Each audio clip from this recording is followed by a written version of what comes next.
asegurar lo que interesa al pueblo de Chile. Y lo que quieren es que el país donde a la gente le vaya bien.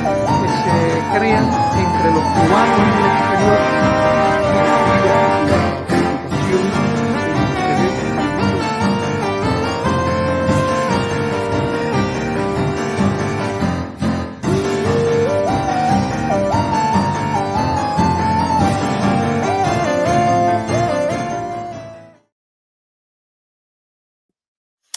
Hola amigos, hola amigas, estamos en una nueva edición de nuestro programa Conversaciones Americanas. Qué gusto es estar con ustedes y vamos a conversar sobre el evento histórico que significó el 17 de diciembre de 2014, una historia reciente de la que muchos vimos, que muchos incluso en alguna medida cuando abogamos por una política como la que esa que Obama adoptó, participamos. Yo quiero hablar de algunos temas, como yo recuerdo ese día, qué cosas yo creo que han sido importantes y hacer una valoración, un balance de lo que fue ese evento, ese proceso que se inició el 17 de diciembre de 2014. Yo quería, antes de pasar a discutir ese tema, referirme a un tuit que sacó la embajada norteamericana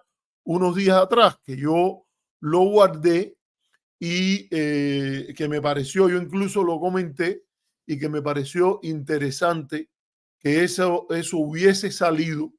Y es importante, bueno, referirme al mismo. Voy a compartir lo que fue ese tuit sobre un tema que ha sido reiterado y sigue siendo reiterado, que a mí me parece que lo que hay que hacer es aclarar por dónde van las cosas, porque es un tuit importante que mide cosas y ojalá la administración Trump tome noticia. Aquí tenemos una persona que se llama Oliden Martínez que nos dice: saludos Arturo, gracias por tu programa. Aquí quiero también decir, bueno, a las personas que el que pueda contribuya con nuestro programa por Cele. Usted se puede contribuir con nuestro programa por Cele y también puede hacer un super chat, suscribirse, compartir el programa, darle like, porque así de esa manera afectamos a los algoritmos y llegamos a más personas. Y esta es una versión, y lo vamos a ver en la discusión del 17 de diciembre, que yo creo que tiene de un interés en una posición diferente a las que vemos en otros lugares. Y lo digo con toda claridad porque yo veo las narrativas que salen a veces de sectores afines al gobierno cubano y narrativas también que se hacen desde Estados Unidos, particularmente desde la ciudad de Miami, que también tratan de construir una narrativa que es diferente, que a mí me parecen en muchos sentidos unilaterales. Esta no es una narrativa que busca la equidistancia ni la neutralidad, es una narrativa que busca y enfatiza la objetividad por encima de preferencias ideológicas. Y eso es lo que estamos haciendo desde nuestra posición académica y también desde nuestra posición, para decirlo con toda claridad, patriótica. Patriótica en el sentido más allá de cualquier ideología que considere. Fíjense, no es que nosotros no tengamos una ideología más allá del patriotismo, pero nosotros partimos de la posición que más importante que todo es mirar las cosas desde los intereses y valores de Cuba como país y de Estados Unidos como país, que son los dos países, por ejemplo, que están fundamentalmente envueltos en esto y donde viven la mayoría de los cubanos. Un grupo importante que vive en la isla, la mayoría, y el segundo país donde más personas viven es en los Estados Unidos, en la propia ciudad de Miami y en otros lugares. Y entonces yo creo que hay que tomarse en serio los valores, los principios, los intereses que son explícitamente expuestos. Porque si usted tiene un interés, un principio, un valor que usted no lo puede exponer públicamente, hay algo raro ahí. ¿Me entiende? Usted puede tener razón cuando Martí decía en silencio ha tenido que ser porque hay cosas que para lograrlas han de andar ocultas. Bueno, usted tiene que posiblemente incluir sus acciones concretas, la recolecta de fondos para la Fernandina, como era el caso de Martí, el propósito último de su accionar político, eso se legitima. Pero sus principios a esta hora, el grupo de principios centrales, cardinales de su accionar político, aquí no hay por qué andarlos escondiendo, salvo que usted sea un espía. En ese caso sí se incluiría naturalmente que la gente dice lo contrario de lo que piensa, pero si usted lo que se dedica es a exponer sus ideas públicamente, usted no tiene ninguna razón para andar exponiendo sus principios, y en política al contrario, se clarifica, se avanza con la exposición sin ambajes, sin dudas, sin estarse escondiendo detrás de mata alguna para decir lo que usted piensa. Y eso es lo que tratamos de hacer aquí con un mínimo de objetividad. A veces no tenemos los recursos. Nosotros sabemos que los gobiernos y los que reciben los grants y los que reciben el apoyo del elemento estatal en el lado cubano tienen la mayor fuerza política, ideológica para hacer su narrativa. Nosotros aquí con lo que contamos es con, mira, el deseo del corazón de exponer una narrativa diferente en la cual creemos y que es importante que esa voz salga.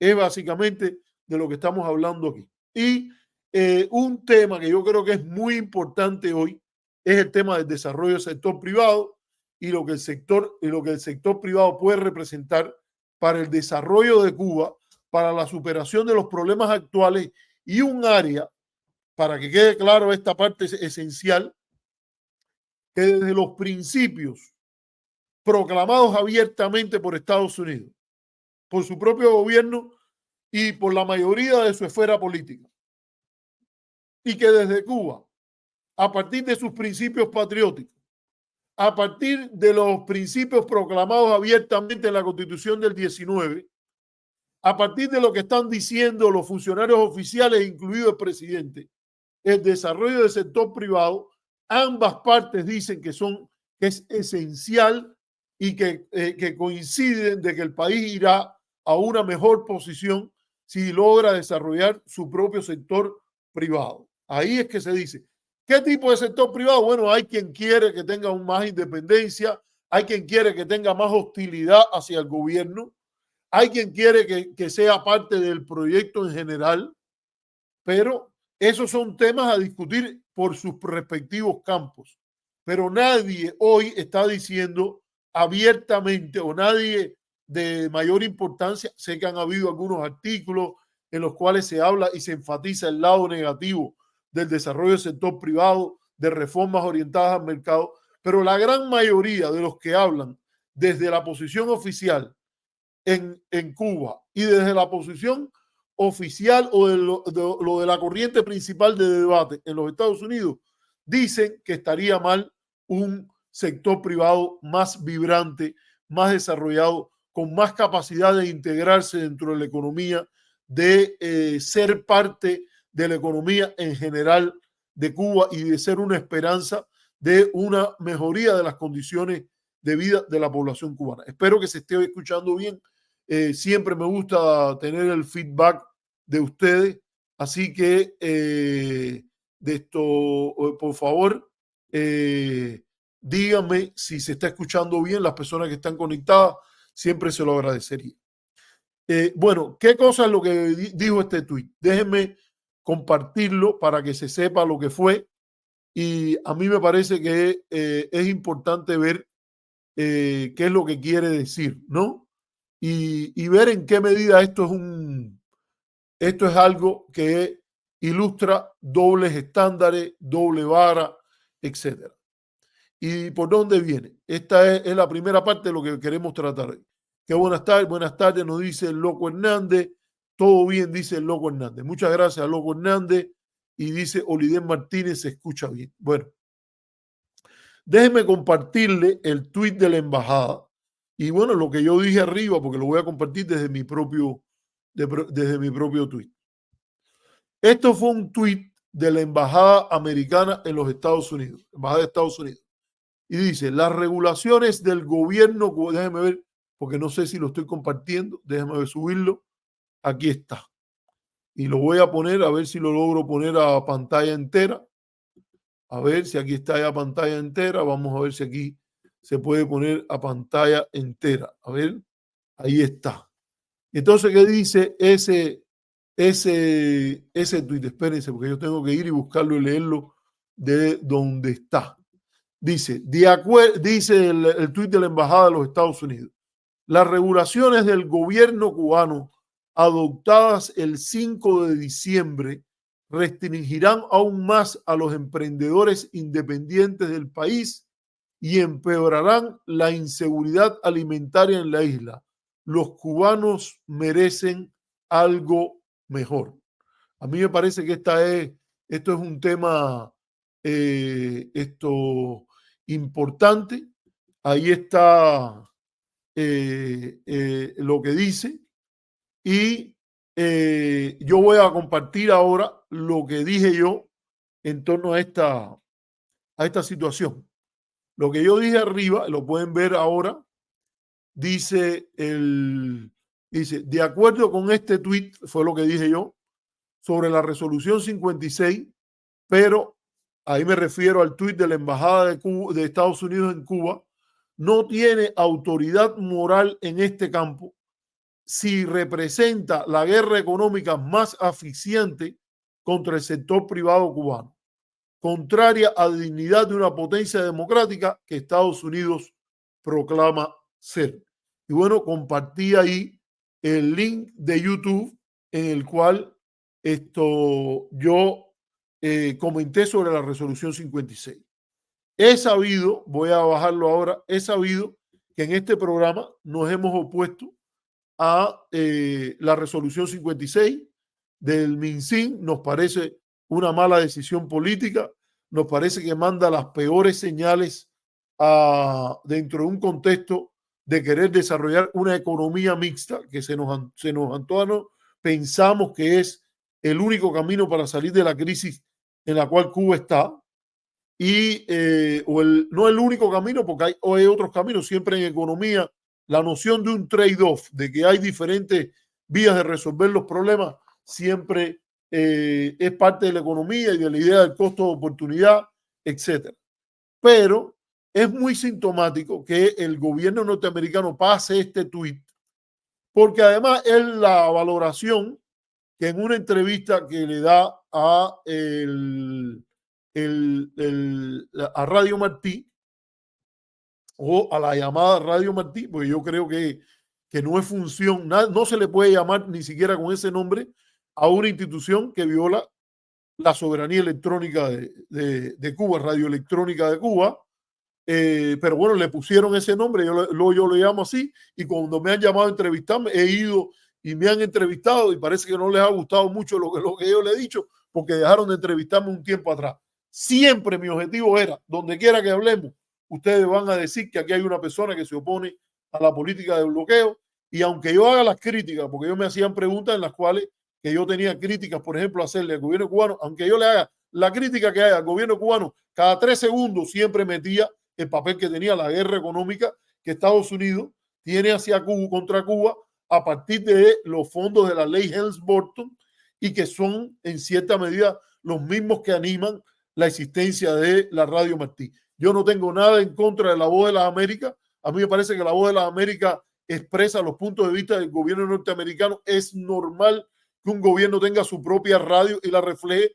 Yo lo que no creo que haga falta tener una radio, y mucho menos tenerla en un enclave autoritario desde donde sale una visión que no tiene nada que ver a veces con la posición del gobierno norteamericano. A veces tiene su propia política propia, su política propia, y lo único peor que una mala política hacia Cuba es tener dos malas políticas hacia Cuba. Por poner ejemplo, Radio Martí la ha emprendido contra el cardenal Ortega en los años estos que llevaron al 17 de diciembre de 2014, cuando nunca nadie, ni en el Congreso, ni en la rama ejecutiva del gobierno norteamericano, jamás discutió una política que estaba dirigida contra la Iglesia Católica Cubana. Eso la montaron ellos, la política propia. Como mismo montan un vigilantismo por cuenta propia en temas como son el tema del macartismo y de andar supuestamente revelando agentes de influencia y donde no siguen ningún estándar. La arremeten incluso contra el FBI, porque dice que el FBI no está haciendo lo correcto al no arrestar a fulano, mengano, ciclanejo, me incluyen a mí, a veces a mí, ese vigilantismo macartista que la gran mayoría del pueblo norteamericano ha aborrecido, rechazado, y lo ven como un periodo negro en la historia de los Estados Unidos, un periodo oscuro, destructivo de la democracia norteamericana. Bueno, también han montado a veces su propia política exterior desde Radio Martí. Y incluso le han emprendido con gente que nunca, pero con dinero de contribuyentes norteamericanos, la han emprendido contra personas que en los Estados Unidos se oponen al bloqueo y le han puesto nombrete de agente de esto y de agente de lo otro, y la han emprendido contra actores en Cuba que están buscando una expansión de las libertades en Cuba, pero no en la búsqueda de la salida que ellos desde Miami están animando en línea con lo que ha sido la joyita, lo que ha sido la corona de su perla, que la corona de perlas de su manera de pensar y de su manera de actuar y de su manera de clavar en la democracia norteamericana una daga, un puñal de una facción de política cubana que apuesta por el platismo. Ni siquiera apuesta por el anexionismo, porque si apostara por el anexionismo estuvieran diciendo abiertamente que lo que quieren es que Cuba sea parte de los Estados Unidos. No, no. Apuestan a usar, a instalarse en Cuba con el apoyo del gobierno norteamericano, violando todas las leyes del derecho internacional y una vez establecidos allí, entrar a negociar dentro de esa dinámica de protectorado, república neocolonial, como la quieran llamar, con Estados Unidos y con los otros sectores de los Estados Unidos y con el mundo en general.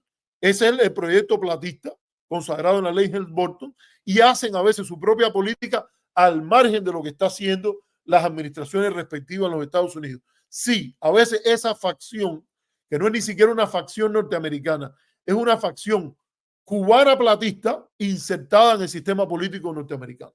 Pero bueno, le decía, ahí en ese lugar, esto a veces prolonga el tiempo, porque estas cosas hay que explicarlas y hay que decirlas para que se entienda, ¿no?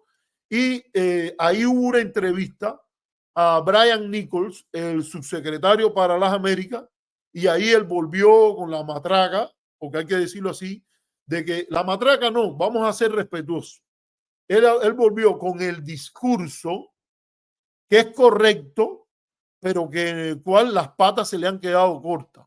Y decir que la administración, a esta hora, a la hora 23 de la administración Biden, a repetir de que el proyecto más grande de la administración Biden ha sido desarrollar el sector privado en Cuba, animarle al desarrollo de ese sector privado, y segundo, como una cuestión más importante, evitar una crisis humanitaria, porque en Cuba no hay hambruna, pero hay hambre, y entonces un invento de eso allí que a veces es difícil de darle la lógica cuando uno entiende lo que ha ido pasando. Vamos a recordar esta dinámica, porque es importante. En relación al sector privado, esto que dice la embajada, como le puse en mi comentario en Twitter, que ustedes lo pueden buscar ahí, el que quiera puede ir y darle like, poner su comentario, todo el que tenga un Twitter, que ahora se llama X, desde lo cogió, que lo tomó Elon Musk. Ahí está bien claro. Yo dije, esto que dice la embajada tiene razón. Esta resolución 56 es contraproducente a lo que es mejor para Cuba, para los cubanos, para una mejor relación de Cuba con el mundo, para una mejor inserción económica de Cuba en el mundo. Manda las señales erradas. Y entonces digo, miren, en esto tiene la embajada razón. Ahora, no ocultemos. Además, por cierto, la embajada tiene derecho a decirlo, dar opinión sobre las políticas de otro estado en temas, por ejemplo, como el derecho a la propiedad, yo creo, o su política económica, no son elementos que uno tenga que conocer o decir que están contra el derecho internacional, obviamente. Pero vamos a decir la verdad, aquí hay una fuerza moral a mirar. Cuando Brian Nichols dice esto a Radio Martí, cuando la embajada dice esto, ¿qué moral tiene? Porque en realidad la política que ha apoyado la administración Biden, que ha sido desastrosa por su pérdida de oportunidad, porque ha demostrado que la política hacia Cuba de Trump no era una aberración, que una administración demócrata que se proclama comprometida con la democracia liberal, la puede seguir aplicando igual. Y esa política ha sido desastrosa y no ha promovido el sector privado con todas las potencialidades que el propio Nichols y que la propia embajada dice que tiene, los emprendedores cubanos independientes. Vamos a decirlo, vamos a recordarlo y por ahí vamos a empezar por esta administración Biden. Llegó al poder el 20 de enero de 2021. No hizo nada, nada absolutamente para desmontar la política que Trump había montado como una verdadera aberración en contra de lo que había sido la política de Obama en sus últimos 2 años. Contrario a todas las promesas que hizo Biden en su campaña electoral y que incluso hizo la vicepresidenta Harris, no hicieron nada absolutamente para montarse en esa idea de que el sector privado que en Cuba se estaba abriendo ya para 2020 era evidente que estaba la Constitución del 19 y que había una disposición oficial mucho mayor que el retroceso o la parálisis. No hubo tal retroceso, pero hubo una parálisis, un llamado ordenamiento que yo creo que más que ordenar desordenó como es fuera de tiempo, anacrónico, por decirlo de alguna manera, o no anacrónico, ¿cómo se diría eso? Fuera de tiempo, cuando Cuba, en medio de hielo Obama, habló de ordenar el trabajo por cuenta propia y volvió a meter restricciones, cerró la entrega de licencia y todo ese tipo de cosas. Eso está claro, pero todo eso más o menos ya estaba superado para el 2020 o empezaba tenía un ambiente mucho más propicio. Yo digo porque yo visité Cuba justo antes de la elección de noviembre o incluso diciembre del 2020 y puedo decir que fui a hablar con 2 dueños de heladería en La Habana y ellos me dijeron la licencia la presenté y a los 6 meses estaba funcionando, me dijo uno de ellos. Y el otro que tenía una licencia desde hacía tiempo me dijo, yo no he tenido problema, al contrario, he podido ampliar esto y mira cómo estoy, no para la cola, para referirse a la heladería de, no voy a decir el lugar porque capaz que entonces la emprendan contra esa persona en Cuba y aquí ustedes saben que entre el caso de ahí de Miami está ese sector que se representa fundamentalmente en Alexander Otaola, que no hay boicot o querella que no le guste. Ya tienen querella con todo el que pueden tener querella. Y tienen, le meten boicot a todo. No hay persona que discrepe con ellos que ellos no le quieren meter boicot o querella, para decirlo de alguna manera. Son como psicofantes profesionales. Bueno, psicofantes en general. Y aquí lo que tenemos es que estaba claro que había posibilidad. ¿Qué hizo la administración Biden? Porque para que quede claro, este programa nunca ha sido ni será portavoz de ninguna campaña política, ningún político americano, ni ningún político cubano, ni mucho menos.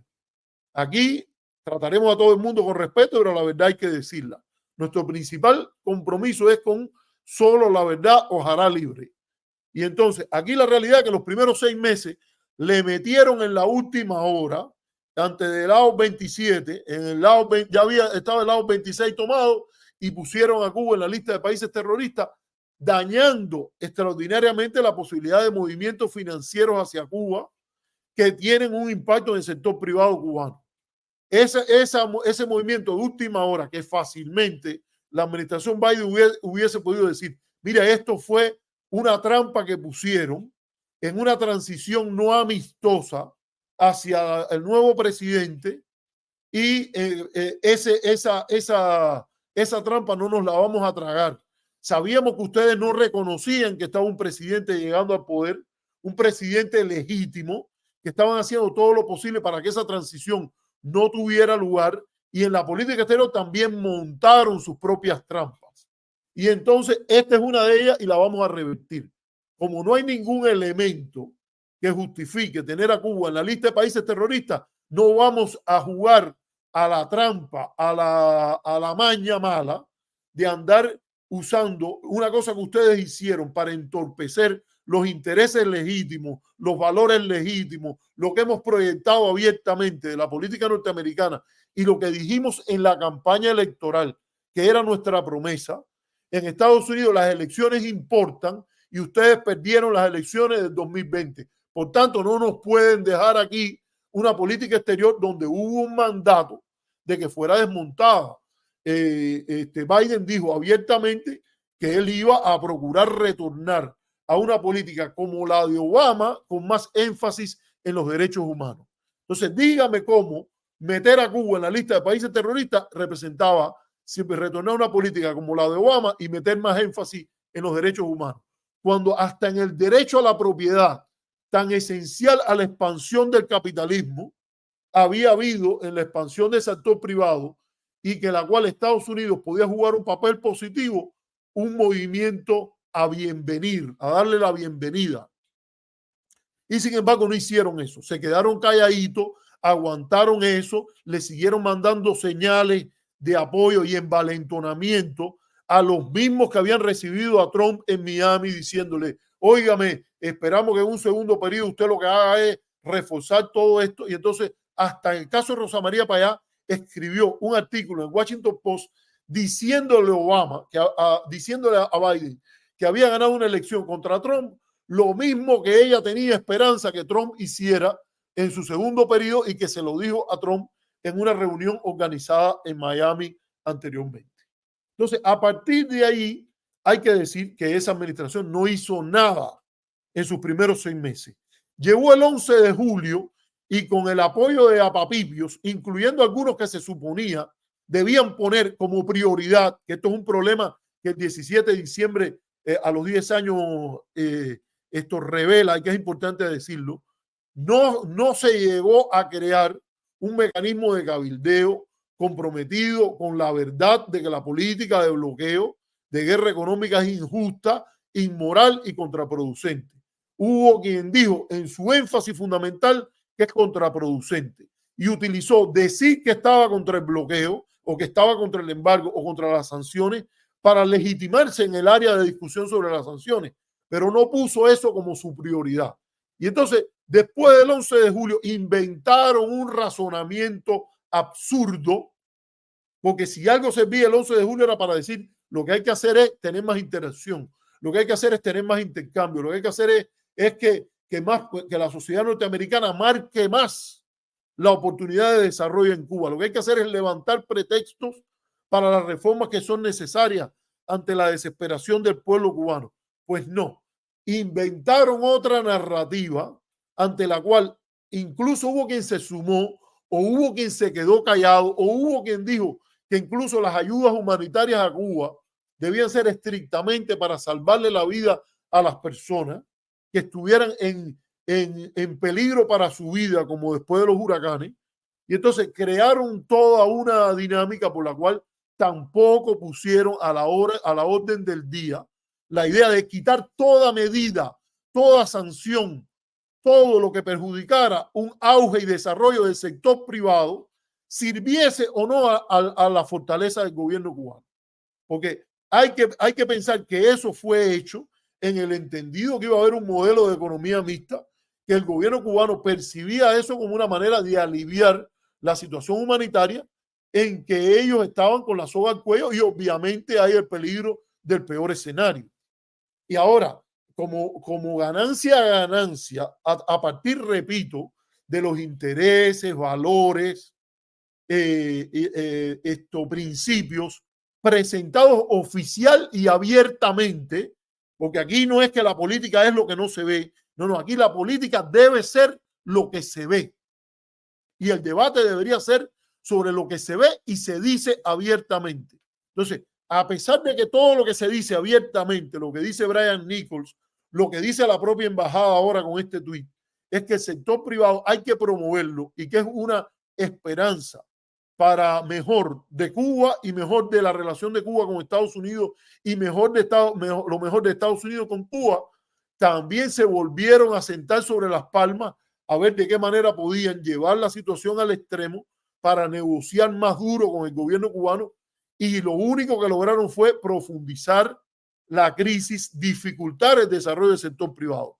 Hay varios videos, uno que yo quiero compartir, no lo voy a compartir por una cuestión de tiempo, pero por ejemplo, la joven Cuba está entrevistando y hay un sitio que se llama Belly of the Beast, han estado entrevistando a gente que tiene negocios privados en Cuba y esa gente ha dicho bien claro cómo fueron perjudicados por toda esa política de retrasar, de molestar, de bloquear, por ejemplo, las visitas de los cruceros a Cuba, de bloquear el intercambio de los viajes, que es en sí mismo una violación de principios esenciales en los cuales se basa la democracia norteamericana, las libertades, que se supone que no las quiten, sino que las den.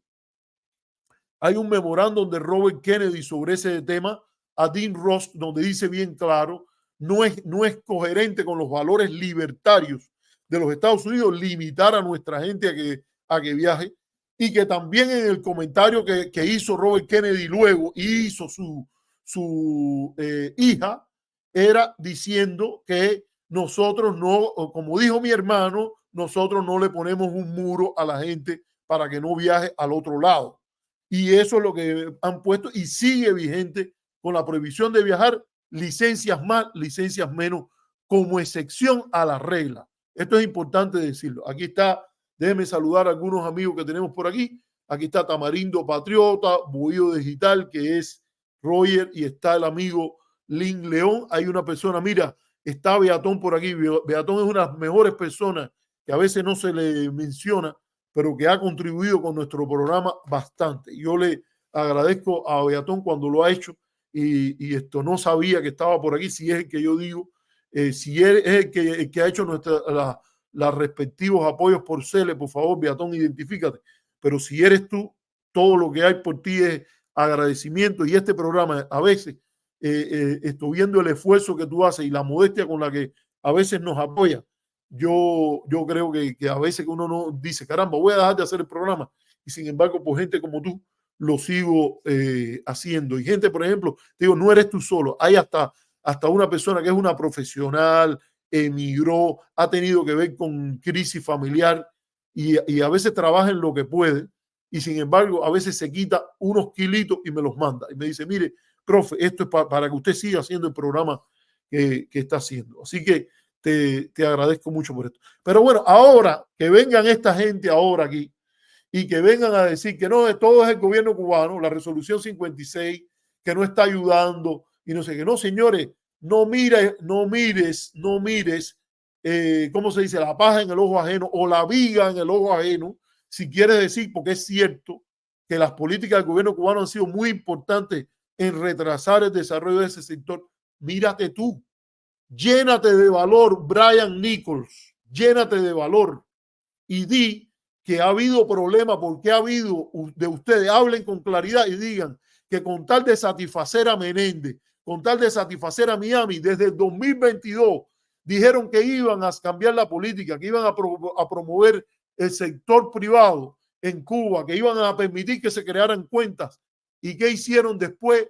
Nada, se demoraron otro año más dándole de largo para ver si podían poner de rodillas al gobierno cubano y negociar desde condiciones más ventajosas. Eso no es ningún mérito. Ustedes no están negociando mejor que nadie. Ustedes solo lo que hicieron fue hacer sufrir al pueblo cubano más y lograron también con el retraso al sector privado molestar más y desacreditar más el prestigio de la política de los Estados Unidos en Cuba, porque demostraron que solo saben pensar así de chiquitico. No pensaron en el peso que tenía en la historia de las relaciones, de que Obama había hecho un viraje histórico y que podían haber presentado, mira, lo que hizo Trump fue una aberración, lo que nosotros vamos a hacer es mucho más importante. Nosotros retornamos a una mirada a largo plazo. Nosotros ponemos un énfasis en que en la política hacia Cuba, un país pequeño a 90 millas, que representa simbólicamente tanto, lo que hizo Obama lo que hizo Trump fue abusivo y aberrante, y lo que nosotros vamos a hacer como demócratas, hasta como partido, está más en línea con los intereses nacionales, con los valores de una potencia democrática que tiene este país. No lo hicieron, y lo hicieron porque nada más que, mira, supieron hincar rodilla y subordinarse a Bob Menéndez, que ha probado ser un delincuente en todo el sentido de la palabra. Ojalá que Biden no lo perdone, porque también eso hay que esperarlo, para que esté claro esto. De esta administración se puede esperar todo, todo ya. Esta administración ha sido una administración que hasta perdonó, muy mal perdonado, al hijo del presidente, después de juicios que fueron, desde la misma defensa que ellos han hecho, fueron justos e imparciales. No hubo violación de derechos humanos de Hunter Biden en ningún momento.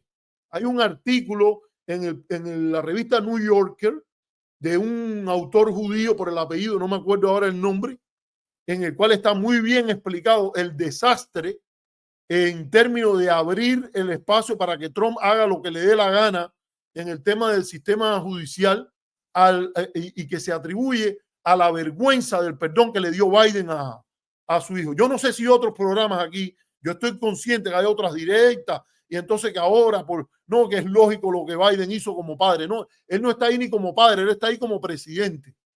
Y tenemos la gloria como cubano de un Carlos Manuel de Céspedes, que dijo, por cierto, ya habían fusilado a su hijo. Eso hay que aclararlo en el tiempo. No es la culpa, no es la muerte de la muerte de Oscar, no es de Carlos Manuel de Céspedes, cuando la gente por ahí dice que dejó morir a su hijo. No, no, ya lo habían fusilado, porque la gente que es mala y bandolera siempre hacen las cosas así. Y no importa que los del bien hagan, se desvíen de sus estándares, si los otros pueden, lo hacen. Y Oscar ya estaba muerto cuando le trataron de negociar el cambio de Oscar, el hijo de Carlos Manuel, por creo que era un general, un coronel del otro lado. Entonces, no vengan a hacerse aquí. Esto es un tuit, el tuit de la embajada, en el cual vuelven a hacerse, bueno, mire que el gobierno cubano está acabando con el sector privado, esto no hay nada que avanzar y esto es terrible. Y el otro dice que el gobierno cubano no avanzó en las aperturas al sector privado por las expectativas que tuvo la administración de Obama, que el gobierno cubano perdió la oportunidad. Mira, para que quede claro esto al señor Nichols, mire, no hay discurso, busque el discurso de Obama que está predicado o está fundamentado en la idea de que la apertura cuenta con que el gobierno cubano va a desmantelar el sistema de leninista de un solo partido y control político que tiene. No hay discurso de Obama que diga eso, ni siquiera su gran discurso en el Teatro García Lorca. Ninguno. El Gran Teatro La Habana, la Sala García Lorca del Gran Teatro La Habana, Alicia Alonso. No está. El cambio de política de Obama está predicado y fundamentado en la idea de que una política de acercamiento, intercambio y diálogo sirve a los intereses de los Estados Unidos y a los valores de los Estados Unidos, y que la manera de comportarse con una política de más de 50 años que anteriormente no logró nada, sino, dice el propio Obama, sino hacer sufrir al pueblo cubano, causarle desesperación, causarle casi lo mismo que decía el memorándum Marjorie, es indigna de una potencia democrática como Estados Unidos se proclama ser. Entonces, primero que todo, señor Nichols, lo que usted dice no tiene nada que ver con la manera que se predicó la política hacia Cuba. Había una expectativa de que a largo plazo esto contribuiría a la apertura. Y fíjese, con los 2 años que tuvo, contribuyó. O sea, esas expectativas se cumplieron. Y segundo, si durante la administración Biden, cuando usted era el secretario para América Latina, esas expectativas no se cumplieron más, parte importante de la responsabilidad, yo no digo que la fundamental, porque también el gobierno cubano ha tenido su propia cuota de responsabilidad y la resolución 56 del MinSIN es símbolo de eso. Parte es suya, que se metieron 4 años sin hacer nada, ni siquiera lo que ustedes mismos dijeron y dijo el presidente que él pensaba hacer. Y no es que hagan la campaña de inverso y después gobiernen en prosa, es que no tuvieron el valor y no obtuvieron nada. Lo que entregaron fue un estado en la Florida rojito, republicano. No obtuvieron nada con la posposición y la idea que ustedes iban a ser los grandes negociadores. no lograron nada. Lo único que lograron es que al no mostrar alternativa, la gente dijo, y los cubanos americanos y la gente que se cree en eso de que el cambio de política debería ser instrumental, no basado en principios, no basado en valores, que esas personas dijeran, bueno, si vamos a votar por el bloqueo, vamos a votar por la opción auténtica. Los que lo dicen con claridad, no los que dicen una cosa y están haciendo otra como fueron los demócratas en este caso. Entonces, yo no digo que ustedes fueran lo mismo que los otros. Potencialmente podían ser una alternativa, potencialmente podían ser distintos, pero en la práctica la diferencia no fue tan importante. Fue importante porque obviamente no siguieron dándole a la vuelta de tuerca a las sanciones, a las sanciones financieras, más allá de las que estaban, las dejaron en vigor y siguieron aplicándolas. Mantuvieron a Cuba en la lista de países terroristas. Pero yo no espero que ustedes saquen a Cuba ya para que se quede claro. Yo no espero que esta gente levante nada. Y yo creo que esto es importante a mirarlo así. Sí que lo voy a dejar así. Esta es la sección que vamos a titular el tuit de la embajada. Y que había que comentarlo porque tiene que ver con el sector privado en Cuba. Y obviamente, ¿cuál es el principio aquí? Nosotros debemos hacer todo por poner sobre la mesa en los Estados Unidos con Trump, que es un empresario, con quien sea, cuál es la conveniencia para los Estados Unidos de promover el sector privado en Cuba, que además ha tenido hasta la aquiescencia del gobierno cubano cuando el director de Estados Unidos, el viceministro Carlos Fernández Cosío, llegó a decir en un evento como este que está teniendo lugar ahora en Cuba, al que yo fui invitado y no pude asistir o decidí no asistir, entre otras cosas, sabía lo importante que era, pero entre otras cosas, yo mi primera identidad es como papá y como estaba trabajando fuera de California, quería venir y pasarme hasta el último minuto que pudiera con mi hija. Y en el evento anterior, Cosío dijo aquello que es que incluso si ustedes quieren promover el sector privado y quieren decir nada que promueve el sector privado por nuestra parte, que pueda servir a que el gobierno cubano se sienta mejor, aún así nosotros les vamos a aceptar la promoción del sector privado porque nosotros pensamos que es lo mejor para Cuba.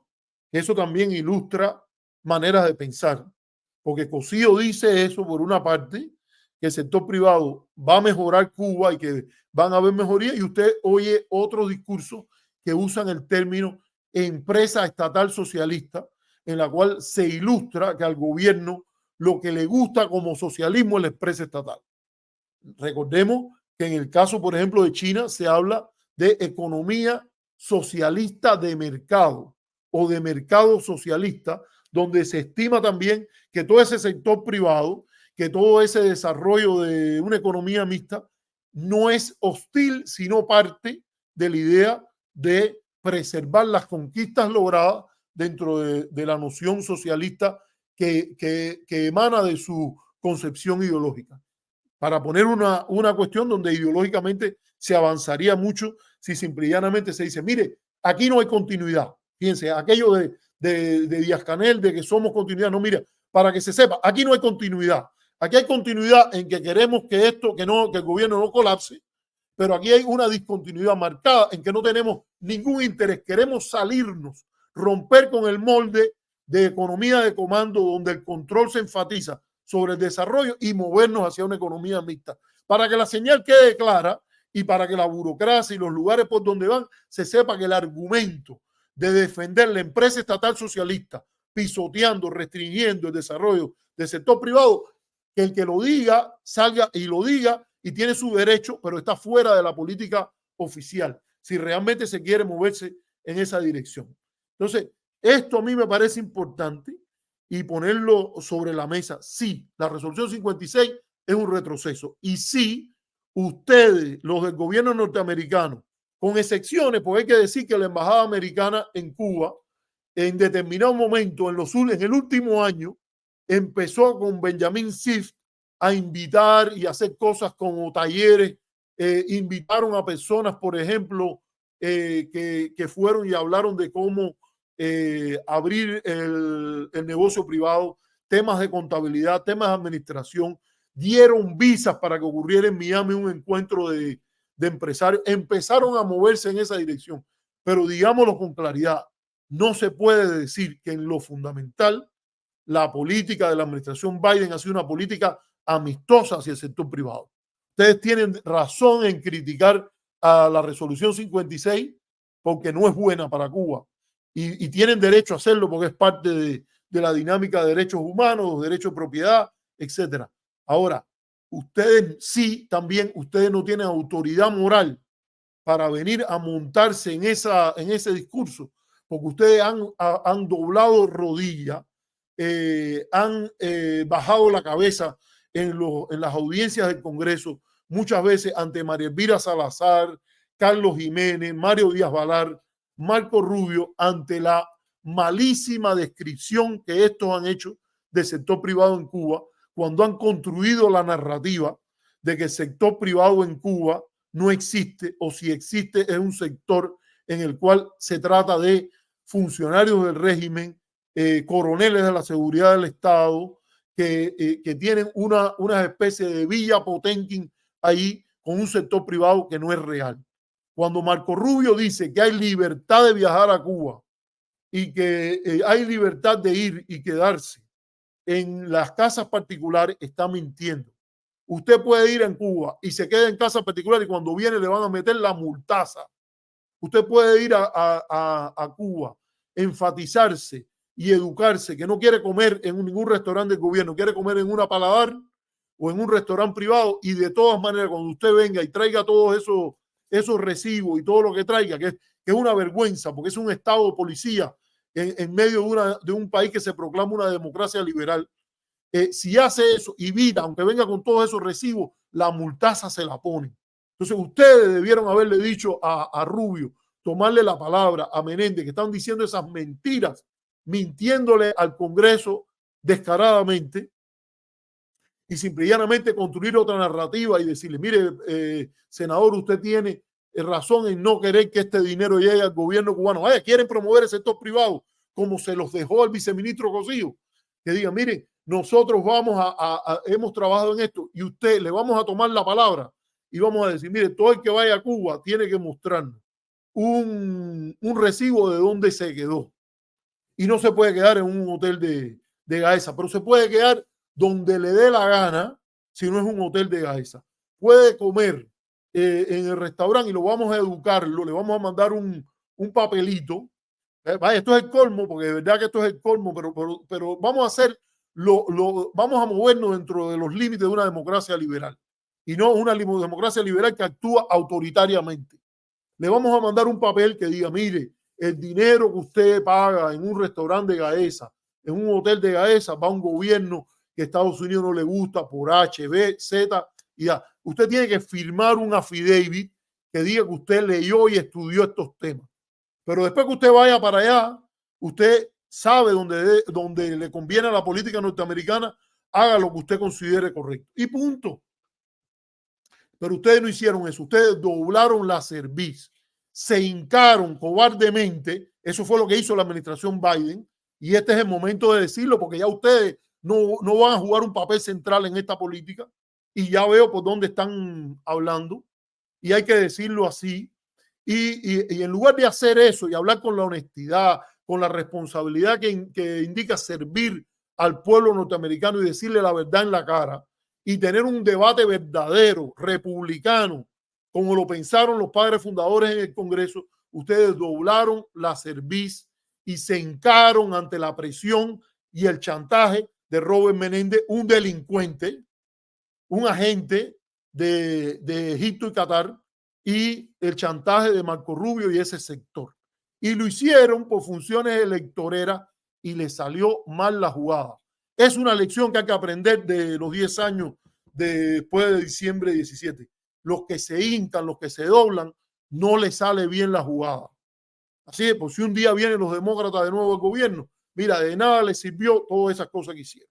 Así que, señores, voy a coger el primer break. Este segmento lo vamos a transmitir y para que nos ayude después, si Bernal nos ayuda en el picotillo para que llegue a más gente. y se va a llamar así el tuit de la embajada. Y hay por ahí una donación que quiero reconocer, vamos a ver quién es quien la pone, a Mauri Felipe, y dice: el cambio de política debe venir de la legislatura, pero el lobby pro Cuba es demasiado pobre, harían falta los dineros de la NET para potenciarlo. Este programa trabaja para la democracia. Este programa trabaja para la democracia y no recibe un kilo del gobierno norteamericano, porque nada que venga de la ley Helms trabaja para la democracia. Las colonias y los protectorados, Amaury, no pueden ser democracias.